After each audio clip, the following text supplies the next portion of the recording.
Hello all, welcome to our YouTube channel Punjab success Mantra. तो आज हम लोग हमारी डेली एमसीक्यू सीरीज में इंडियन पॉलिटी के 10 इंपॉर्टेंट एमसीक्यूज डिस्कस करेंगे। और आप लोग हर बार की तरह जो आपके वीक एरियाज हैं, यानी कि जो एमसीक्यूज हम लोगों ने या हम लोग आज के सेशन में डिस्कस करेंगे, और जिन एमसीक्यूज को आप सॉल्व नहीं कर पाओगे या गलत करोगे, जिस टॉपिक के ऊपर वो एमसीक्यू पूछा गया होगा, आपने उस टॉपिक को अपनी कॉपी पे लिखना है। और जब फ्यूचर में जब भी इंडियन पॉलिटी को रिवाइज करोगे, अगर अभी भी रिवाइज कर रहे हो, तो उस टॉपिक को स्पेशल इंपॉर्टेंस देनी है। क्योंकि जो सारी सीरीज हमारे द्वारा चलाई जा रही है, इसका मेन ऑब्जेक्टिव क्या है कि आपको यह बताना कि किस तरह के क्वेश्चंस जो है वो पूछे जा सकते हैं, और दूसरा ये बताना कि किस किस टॉपिक में से जो है वो सवाल पूछे जाते हैं। क्योंकि पीपीएससी के अगर मैं 1 या 2 साल के ट्रेंड को ऑब्जर्व करूं, देखिए एक पीपीएससी है 2020 से पहले, एक है पीपीएससी 2020 के बाद।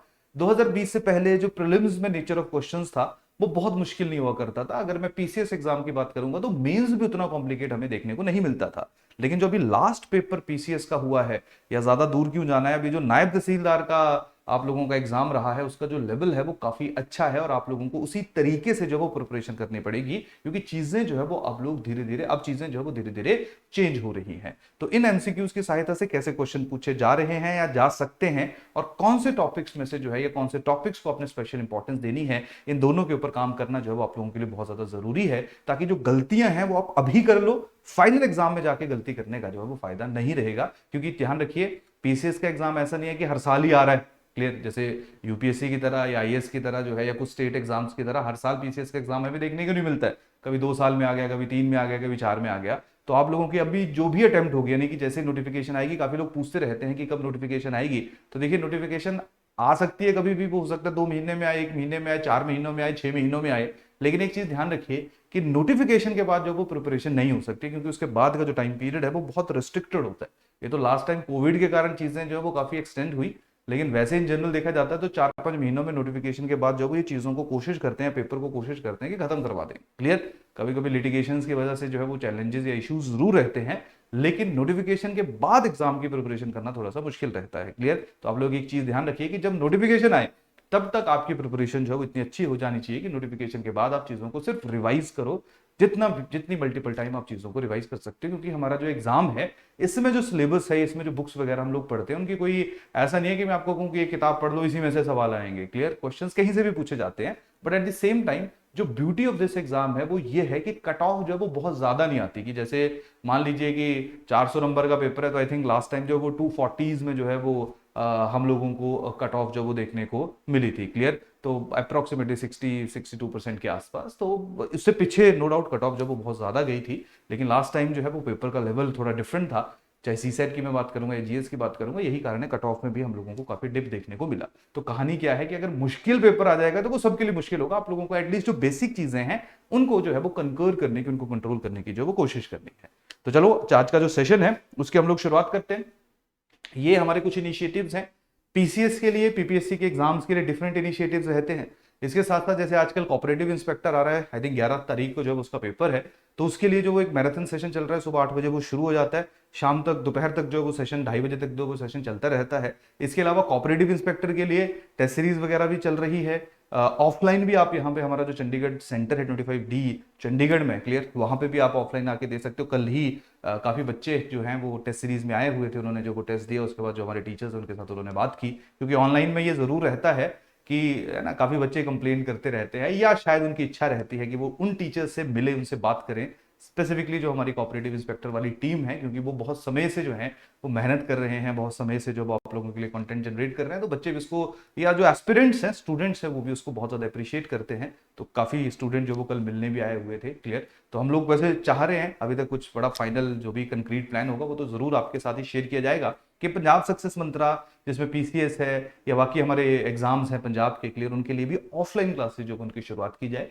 अभी बस मैं ऐसे शेयर कर रहा हूं आपके साथ एक थॉट। जल्दी ही होपफुली इस तरह की जो जानकारी है वो हमारे द्वारा आप लोगों को के साथ जो वो जरूर शेयर की जाएगी, क्योंकि कुछ ऑब्जेक्टिव्स हैं जिनके बेसिस के ऊपर पंजाब सक्सेस मंत्रा की जो वो शुरुआत की गई। और उससे काफी हद तक हम लोग जो सोच के हमने चीजें शुरू की थी कि जो चंडीगढ़ के बेस्ट टीचर्स हैं, एक्सपीरियंस फैकल्टीज हैं, उनको एक प्लेटफॉर्म के ऊपर लेके आया जाए। नहीं तो हम लोग देखते हैं कि हर जगह 2-3 जो स्टाफ है वो एक्सपीरियंस्ड होता है, बाकी नए लोग होते हैं। ऐसा नहीं है, नए लोगों में भी बहुत पोटेंशियल होता है, और हम भी कभी, या जो बाकी लोग हैं वो भी कभी नए थे। धीरे धीरे जो उन्होंने अपने एक्सपीरियंस के साथ या with the passage of time चीज़ों को सीखा। क्लियर। और आज जो आपको पढ़ा रहे हैं होपफुली आप लोगों के लिए वो काफी मदद कर रहे हैं, क्योंकि सबका इकट्ठे होने का ऑब्जेक्टिव यही है कि आप लोगों को जो है वो सक्सेस मिल जाए। क्लियर। तो जो मेन ऑब्जेक्टिव्स थे कि क्वालिटी कंटेंट को डिलीवर करना, बेस्ट फैकल्टीज को चंडीगढ़ की एक जगह के ऊपर इकट्ठा करना, उस तक तो वो जो है वो हम लोग कहीं ना कहीं थोड़े से मैं मानता हूं कि सक्सेसफुल हो चुके हैं। बाकी सक्सेस हमारी तभी होगी जब जो एग्जाम्स पंजाब में के अंदर हो रहे हैं उनमें आप लोगों को जो है वो जो स्टूडेंट्स हमारे साथ जुड़े हुए हैं डायरेक्टली और इनडायरेक्टली, क्लियर, क्योंकि बहुत मैक्सिमम कंटेंट हमारा फ्री ही है, तो जब उनको सक्सेस मिलेगी तब मैं कहूंगा कि सक्सेसफुल है। लेकिन हाँ, जो बेसिक चीज रिक्वायर्ड होती है एक ऑर्गेनाइजेशन के लिए, उसके ऊपर जो है वो हम लोग खरा उतरने की कोशिश कर रहे हैं। तो चलिए ज्यादा समय ना वेस्ट करते हुए जो हमारा आज का सेशन है उसकी हम लोग शुरुआत करते हैं। जो क्वेश्चन नंबर 1 है उसके ऊपर देखिए, क्वेश्चन हमारा जो है वो नेशनल फ्लैग से रिलेटेड है। आप लोग देख रहे होंगे कि काफी सेशंस में जो वो नेशनल फ्लैग का जिक्र किया जा रहा है, क्योंकि हर घर तिरंगा मुहिम जो है वो सरकार के द्वारा चलाई गई थी। अभी 75th जब हमने इंडिपेंडेंस डे जो है वो उसको ऑब्जर्व किया, तो उसी के ऊपर एक क्वेश्चन है, which of the following statement is incorrect regarding the rules of hoisting और डिस्प्लेइंग द नेशनल फ्लैग। कि तिरंगे को जब डिस्प्ले किया जाता है या फहराया जाता है उससे रिगार्डिंग जो रूल्स हैं, कौन सा रूल जो है वो आपका इनकरेक्ट है। आपने जो गलत रूल है उसको आइडेंटिफाई करना है।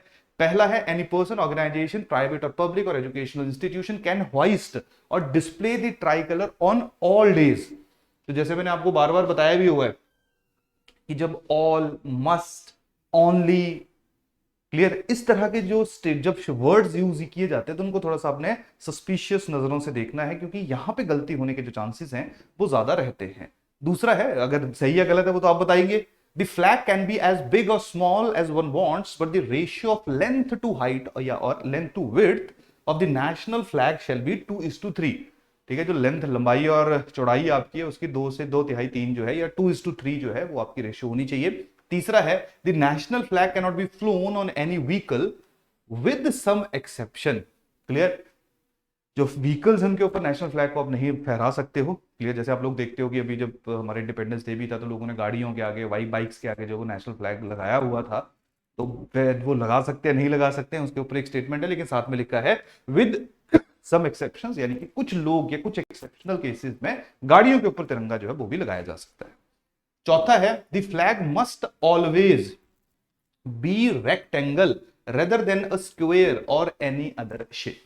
उसका जो शेप है वो हमेशा रेक्टेंगुलर होना चाहिए, इसके अलावा कुछ नहीं होना चाहिए। तो 4 स्टेटमेंट्स आप सब लोगों के सामने हैं। जल्दी से जो अपना आंसर है, आंसर क्या होगा, इनकरेक्ट कौन सी स्टेटमेंट है वो जल्दी से जो वो मार्क करिए। क्लियर, देखिए इसका जो सही आंसर है वो है बी, क्योंकि जो रेशियो है वो 2:3 नहीं है, वो 3:2 है। इसके अलावा पहली स्टेटमेंट बिल्कुल सही है, चाहे कोई अपने घर के अंदर है, चाहे कोई सरकारी संस्था है, कोई प्राइवेट ऑर्गेनाइजेशन है, वो तिरंगे को फहरा सकती है पूरा दिन पूरी रात। पहले होता था कि दिन में फहराया जाता था तिरंगा, रात को जब उसको डाउन करना पड़ता था, लेकिन अब ऐसा नहीं है। जो हमारे जो हमारा फ्लैग कोड ऑफ इंडिया 2002 है उसमें रिसेंटली ही सरकार ने कुछ चेंजेस किए हैं। तो पहली स्टेटमेंट बिल्कुल सही है, दूसरी गलत है, तीसरी बिल्कुल सही है। आप लोग गाड़ियों के ऊपर तिरंगा नहीं फहरा सकते। अगर आपने तिरंगा फहराना है तो आप उसको घर के अंदर एक स्टैटिक पोजीशन के अंदर, घर की छत के ऊपर, घर के बाहर जो है उसको फहरा सकते हो, लेकिन गाड़ियों के ऊपर तिरंगा फहराना जो है ये लीगल नहीं है, विद सम एक्सेप्शंस। यानी कि कुछ हमारी ऐसे इंस्टीट्यूशंस हैं, कुछ कॉन्स्टिट्यूशनल पोजीशंस हैं, प्राइम मिनिस्टर है, प्रेसिडेंट है, वाइस प्रेसिडेंट है, गवर्नर है, या जो स्पीकर वगैरह हैं, क्लियर, चाहे वो लेजिस्लेटिव असेंबलीज के हैं या वो लोकसभा के हैं, चेयरमैन हैं, ये सारे के सारे लोग फहरा सकते हैं। या हमारे रिप्रेजेंटेटिव इंडिया को रिप्रेजेंट कर रहे हैं बाहर जाके फॉरेन कंट्रीज में, वो भी अपने व्हीकल के ऊपर जो वो तिरंगा लगा सकते हैं, लेकिन इसके अलावा किसी के पास भी अधिकार जो है वो नहीं है। क्लियर, और तो तीसरी स्टेटमेंट सही है। क्लियर, चौथी स्टेटमेंट जो वो ये भी सही है, क्योंकि जब 3:2 होगा तो ऑब्वियस बात है वो शेप जो है वो आपका रेक्टेंगुलर शेप ही रहेगा, बाकी कोई और शेप स्क्वायर वगैरह जो है वो हम लोगों को देखने को नहीं मिलेगा। तो आप लोगों का जो आंसर आएगा वो क्या बनेगा, B is the correct answer. तो अगर हम लोग नेशनल फ्लैग का थोड़ा सा जिक्र करेंगे तो नेशनल फ्लैग जो है वो किस चीज का बना हो सकता है, वो किसी की भी हाथ से बना हुआ हो सकता है। पहले सिर्फ हाथ से बना हुआ ही नेशनल फ्लैग यूज किया जाता था, अब मशीन से बना हो सकता है, पोलिस्टर से बना हो सकता है, वूल से बना हो सकता है, कॉटन से बना हो सकता है, सिल्क, खादी, किसी भी चीज से जो है वो नेशनल फ्लैग को बनाया जा सकता है। बहुत सारे लोग जो है एक सवाल पूछते हैं कि दीदी मैं तो देश से बहुत ज्यादा प्यार करता हूं, क्या मैं नेशनल फ्लैग के बने हुए कपड़े या नेशनल फ्लैग को अपने कपड़ों के ऊपर, अपनी क्लोथिंग के ऊपर लगा सकता हूं? बिल्कुल नहीं लगा सकते हो। आप नेशनल फ्लैग से बने हुए कपड़े नहीं डाल सकते हो। क्लियर, तो आप देखते हो कि जब भी कोई नेशनल फ्लैग से रिलेटेड कोई साड़ी डाल ली किसी ने या फिर कपड़े डाल लिए तो उसके ऊपर जो है वो काफी जो है वो इशू रहता है, और वो नेशनल ऑनर एक्ट 1971 है, क्लियर, उसके अकॉर्डिंगली वो इंसल्ट कंसीडर की जाती है हमारे नेशनल फ्लैग की, क्लियर। इसके अलावा जो गाड़ियों के ऊपर व्हीकल जो फ्लाई कर सकते हैं वो देखिए कौन कौन है।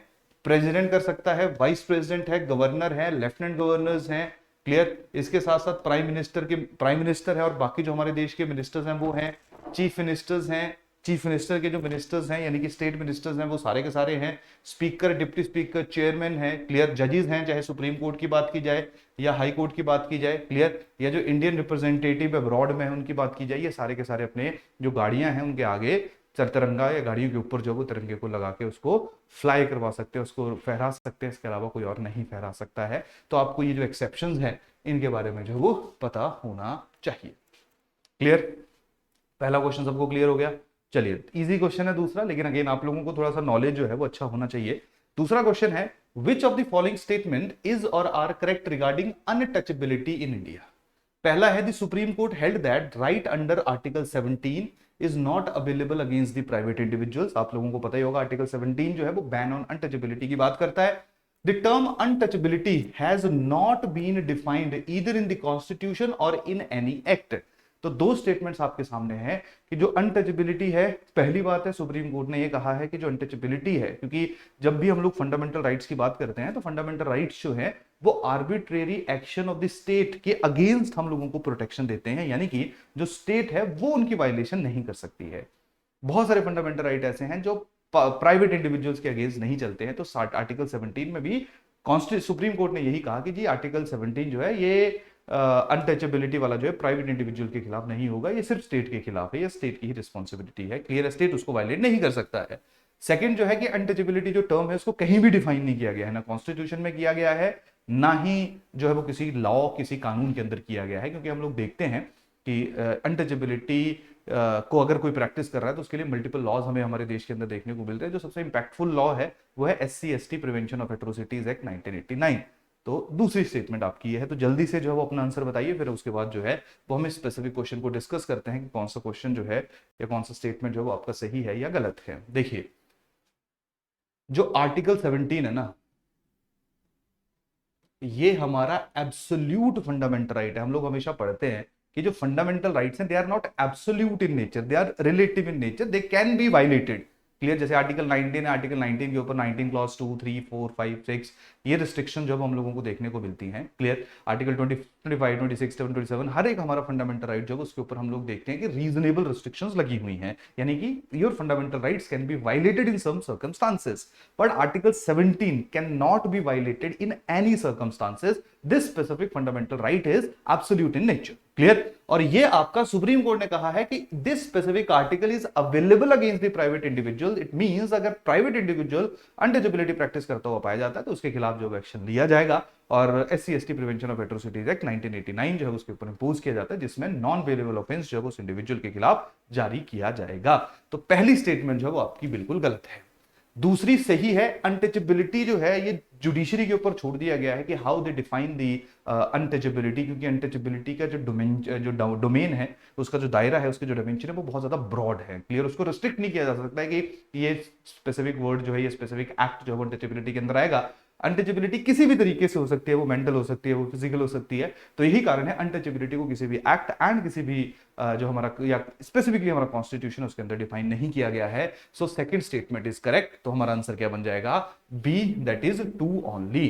तो देखो, एक people unions for democratic rights versus union of India case 1982 है, जहां पे सुप्रीम कोर्ट ने ये वर्डिक्ट दिया हुआ था कि जो आर्टिकल 17 है ये प्राइवेट इंडिविजुअल्स जो है उनके खिलाफ भी जो है वो एग्जिस्ट करता है, and they can not violate article 17 of the Indian constitution along with the state. State तो चलो कर ही नहीं सकती है, बट प्राइवेट इंडिविजुअल्स जो है, यानी कि एक इंसान जो है वो दूसरे इंडिविजुअल को भी या उसके अगेंस्ट जो है अनटचेबिलिटी को प्रैक्टिस नहीं कर सकता है, क्लियर। तो this is our second question. चलिए थर्ड क्वेश्चन की तरफ चलते हैं। Consider the following statements regarding statutory grants. आप लोग देखते हो कि हमारे कॉन्स्टिट्यूशन के अंदर जो है वो मल्टीपल ग्रांट्स हम लोगों को देखने को मिलती हैं। तो ये हमारा है, consider the following statements regarding the statutory grants.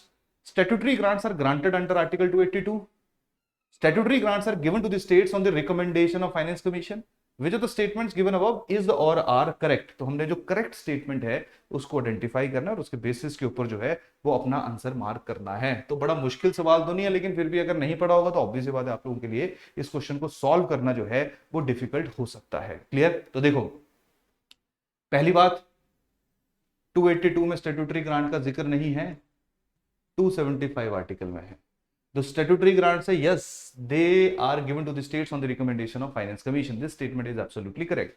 देखिए, स्टैट्यूटरी ग्रांट में क्या होता है, सेंटर जो है वो एज पर आर्टिकल 275 सेंटर जो है वो स्टेट्स को उनकी कंडीशंस के अकॉर्डिंगली जो है पैसा रिलीज करते हैं, और ये जो पैसा रिलीज किया जाता है on the recommendation of finance commission किया जाता है। यहाँ पे स्टेट टू स्टेट पैसा दिया गया है, वो वेरी कर सकता है, वो चेंज कर सकता है, किसी स्टेट को ज्यादा पैसों की जरूरत हो सकती है, किसी को कम की जरूरत हो सकती है। तो पहली स्टेटमेंट जो है वो आपकी एज पर दी आर्टिकल या आर्टिकल परस्पेक्टिव से रॉन्ग है, गलत है।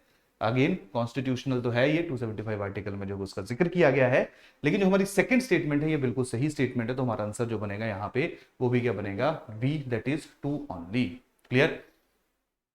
चलो क्वेश्चन नंबर 4 की तरफ मूव करते हैं। Consider the following statements regarding cabinet in India. It was inserted in Article 352 of the Constitution in 1978 by 44th Constitutional Amendment Act. Article 352 defines the cabinet and describes its powers and functions. Which of the following statement या which of the statements given above is or are correct? तो दो statement है कि जी cabinet शब्द जो है पहली बात है हमारे कॉन्स्टिट्यूशन के अंदर है और इसको 44th अमेंडमेंट के थ्रू ऐड किया गया, और दूसरी स्टेटमेंट कहती है कि इसी आर्टिकल में जो कैबिनेट है उसकी प्रॉपरली उसकी पावर्स को भी डिफाइन किया गया है कि what are the powers of cabinet. Clear? तो दो स्टेटमेंट जो आप सब लोगों के सामने है, तो जल्दी से जो अपना आंसर मार्क करिए कि क्या आप लोगों को जो है वो सही लग रहा है। देखिए, जो कैबिनेट वर्ड है ये ओरिजिनली हमारे कॉन्स्टिट्यूशन के अंदर नहीं हुआ करता था। क्लियर? नो डाउट हम लोग देखते हैं कि सेंट्रल लेवल के ऊपर जो काउंसिल ऑफ मिनिस्टर्स हैं उनमें जो सबसे इंपॉर्टेंट पोजीशंस है वो कैबिनेट के द्वारा या कैबिनेट मिनिस्टर्स के द्वारा जो वो होल्ड की जाती है, वो पहले भी हुआ करते थे, लेकिन कैबिनेट वर्ड जो है वो हमारे संविधान हमारे कॉन्स्टिट्यूशन के अंदर नहीं मौजूद था। इसको ऐड किया गया through 44th constitutional amendment act 1978। ये बिल्कुल सही स्टेटमेंट है। तो पहला लाइन जो पहला जो स्टेटमेंट है वो हमारा हो गया करेक्ट, क्योंकि इसमें ऐसा कहा गया कि जो प्रेसिडेंट है, क्योंकि जब इंदिरा गांधी ने इमरजेंसी लगाई थी तो उसने उसके बहुत सारे कैबिनेट मिनिस्टर्स भी ऐसे थे जिनको पता नहीं था कि इमरजेंसी लग रही है। तो जब सरकार गिरी उनकी या इंदिरा गांधी की सरकार गई और नई सरकार आई, तो नई सरकार ने जो है वो बहुत सारे अमेंडमेंट्स किए या बहुत सारे चेंजेस किए कॉन्स्टिट्यूशन में, जिनमें मेजर चेंजेस 44th अमेंडमेंट के जरिए हुए। तो उसमें कहा गया कि जब प्रेसिडेंट इमरजेंसी लगाएगा तो प्रेसिडेंट इमरजेंसी को 352 आर्टिकल के अंदर नेशनल इमरजेंसी को तभी प्रोक्लेम करेगा जब कैबिनेट जो है वो उसको डायरेक्शंस देगी। क्लियर? पहले तो एक इंडिविजुअल ने डायरेक्शंस दी थी, फिर कैबिनेट शब्द जो है यहाँ पे यूज किया गया, तो आज भी हमारे कॉन्स्टिट्यूशन के अंदर है। तो पहला स्टेटमेंट जो है दैट इज एब्सोल्युटली करेक्ट। जो 352 आर्टिकल है वहां पे कैबिनेट के बारे में लिखा तो गया है कि कैबिनेट है क्या, लेकिन कैबिनेट के जो पावर और फंक्शंस हैं इनको वहां पे डिफाइन नहीं किया गया है। तो यही कारण है दूसरी स्टेटमेंट जो वो हमारी क्या है, इनकरेक्ट है, गलत है। तो हमारा जो सही आंसर बनेगा वो क्या बनेगा, ए ओनली या 1 only, that is a. Clear? सारी चीजें हम लोगों ने डिस्कस कर ली। चलिए क्वेश्चन नंबर 5 की तरफ मूव करते हैं। आप लोग बहुत बार देखते रहते हो, ठीक है, पिन नंबर के बारे में। जब भी आप किसी को चिट्ठी संदेश भेजते हो तो पिन नंबर जो है उसमें बहुत इंपॉर्टेंट रोल जो है वो प्ले करता है। तो अभी पिन नंबर जो है वो 15 अगस्त को बहुत ज्यादा न्यूज में था, तो उसी के ऊपर स्पेसिफिक क्वेश्चन है, करंट अफेयर से जो है इस क्वेश्चन को एक्सट्रैक्ट किया गया है। With reference to postal index number, that is PIN number, recently seen in news, consider the following statements. First, it was introduced in India in the year 1952. The PIN is made up of 6 digits. There are 9 PIN regions in the country. Clear? हमारे यहाँ पे 9 अलग अलग pin regions हैं। तो 3 statements आप सब लोगों के सामने हैं। जल्दी से जो अपना आंसर मार्क करिए कि कौन सी स्टेटमेंट जो है वो आप लोगों की सही है। क्लियर? चलो शाबाश, जल्दी करो। देखो, एक तो सबने कर लिया होगा कि जी सर दूसरी स्टेटमेंट तो हमें पता है, क्योंकि पिन नंबर तो सबको अपना पता ही होगा कि second statement is absolutely correct. तो confusion is in between first and third statement. तो ध्यान रखिए, अभी जो करंट अफेयर था वो क्या था कि 15 अगस्त 2022 को जो पिन नंबर था इसको इंट्रोड्यूस हुए 50 ईयर्स हो गए, 50 साल हो गए। क्लियर? 50 ईयर्स हो गए। तो ऑब्वियस बात है 1952 में तो नहीं हो सकता है, ये 1972 में हुआ था। 1972 में इसको सबसे पहले इंट्रोड्यूस किया गया था। एक पोस्टल सर्विसेज के ऑफिसर थे, उन्होंने जब इसको इंट्रोड्यूस किया था। तो फर्स्ट स्टेटमेंट इज इनकरेक्ट। दूसरी तो चलो सही आई। तीसरी क्या है कि हम लोग देखते हैं कि हमेशा जो पिन नंबर है देखिए पिन नंबर कई जगहों का 1 से शुरू होता है, कई जगहों का 2 से शुरू होता है, कई जगहों का 3 से शुरू होता है, कई जगहों का 4 से शुरू होता है।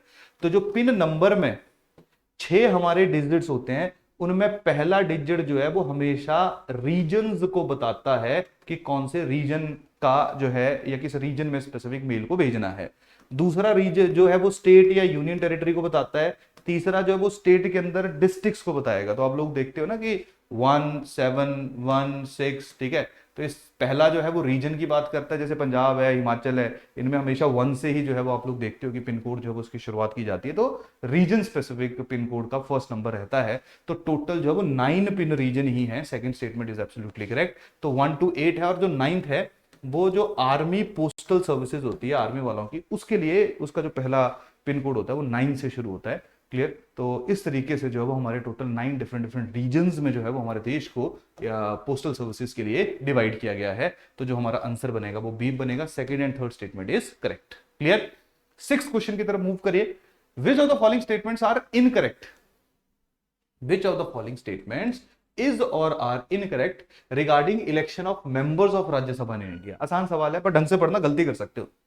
All members of Rajya Sabha are elected by elected members of the state legislative assembly. ये जो इलेक्टेड मेंबर है स्टेट लेजिस्लेटिव असेंबली के, वो राज्यसभा के मेंबर्स को इलेक्ट करते हैं।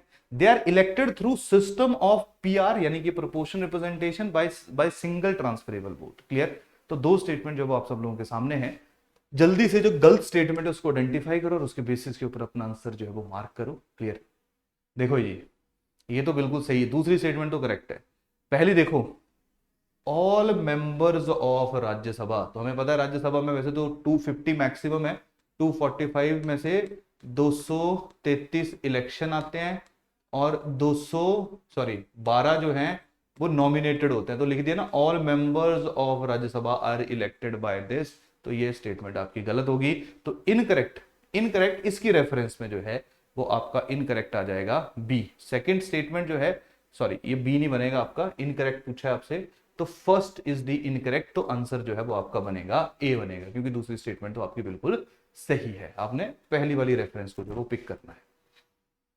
चलिए क्वेश्चन नंबर 7 की तरफ मूव करते हैं। विच of the following is not a charged expenditure upon the consolidated fund of India? आप लोगों को पता होगा जो कंसोलिडेटेड फंड ऑफ इंडिया उसमें से दो तरह के एक्सपेंडिचर हमारे रहते हैं। एक चार्ज्ड अपॉन कंसोलिडेटेड होता है, एक मेड फ्रॉम होता है। मेड फ्रॉम होता है जिसपे वोटिंग होती है, चार्ज अपॉन वो होता है जिसपे वोटिंग नहीं होती। वो चाहे बजट फेल हो पास हो, वो जाएगा जाएगा, मतलब वो पैसा मिलेगा ही मिलेगा। तो उसके बारे में जो वो जिक्र किया गया है। क्लियर। तो देखिए, सैलरीज हैं सुप्रीम कोर्ट की, सैलरीज अलाउंसेस पेंशन है हाई कोर्ट की, सैलरीज हैं सीएजी की, या डेट चार्जेस हैं गवर्नमेंट ऑफ इंडिया के जो उसको पे ही करने हैं। तो इन चार में से कौन सा ऐसा प्रोविजन है जो चार्ज्ड ऑन में नहीं आता है? तो जल्दी से अपना आंसर मार्क करिए। क्लियर। जल्दी से जो अपना आंसर मार्क करिए, कौन सी स्टेटमेंट जो वो आपकी सही है, कौन सी गलत है।